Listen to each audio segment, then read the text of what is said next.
Assalamualaikum warahmatullahi wabarakatuh. Semangat pagi sahabat leader dimanapun Anda berada. Kembali lagi bersama saya Angga Feristiawan. Saya akan men-sharingkan bagaimana cara, kiat, dan tips agar kita bisa memimpin banyak organisasi dalam satu waktu yang bersamaan. Bagaimana caranya? Simak selengkapnya.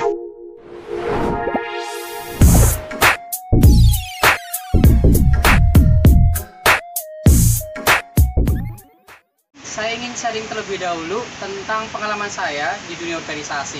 Sejak tahun 2011 sampai tahun 2021, saat ini saya kurang lebih sudah memimpin sebanyak 19 organisasi dengan karakteristik dan memiliki jenis sifat yang berbeda-beda. Pernah pada suatu masa, kurang lebih di tahun 2018-2019, saya dalam satu periode itu memimpin 5 organisasi sekaligus.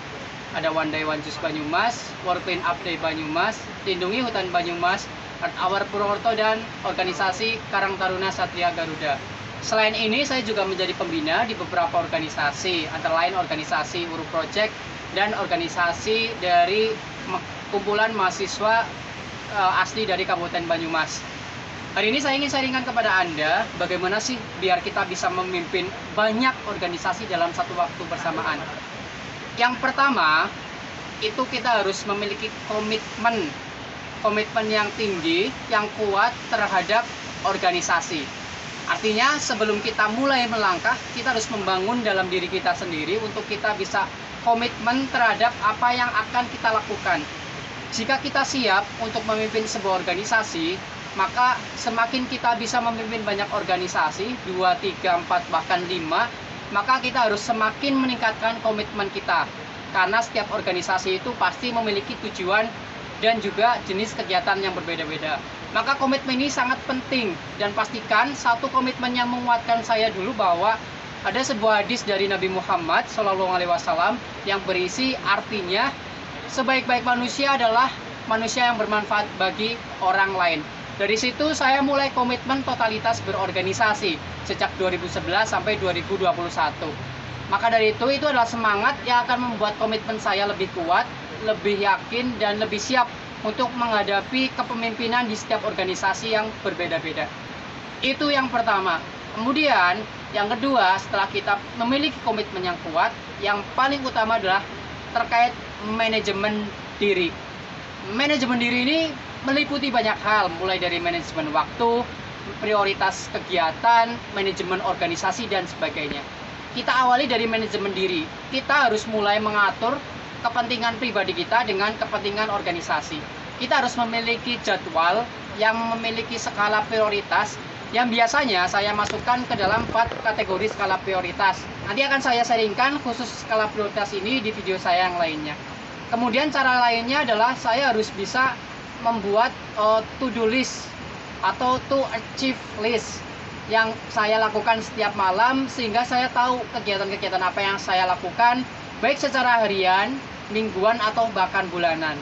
Saya sendiri memiliki kalender pribadi saya di kamar saya sendiri. Di situ ada jadwal lengkap dari kegiatan saya, mulai dari pekerjaan, organisasi, sampai kegiatan pribadi ataupun keluarga. Dari situ nanti kita akan bisa memilih, memanajemen kegiatan-kegiatan sehingga tidak ada tabrakan antar kegiatan baik pribadi, keluarga, ataupun organisasi. Ditambah kalau teman-teman sudah bekerja, tentu akan lebih banyak yang harus dikelola. Pastikan teman-teman juga menyimak video saya tentang manajemen pribadi atau manajemen organisasi yang akan saya sharingkan di sesi yang lain.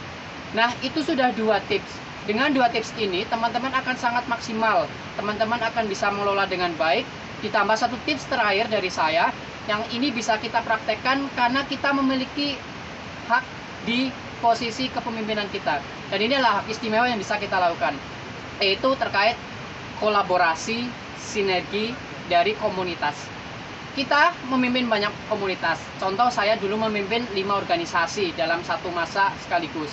Saya sering melakukan kolaborasi antar komunitas, antar organisasi. Bahkan sampai sekarang saya sering melakukannya juga bersama sahabat-sahabat saya yang lainnya.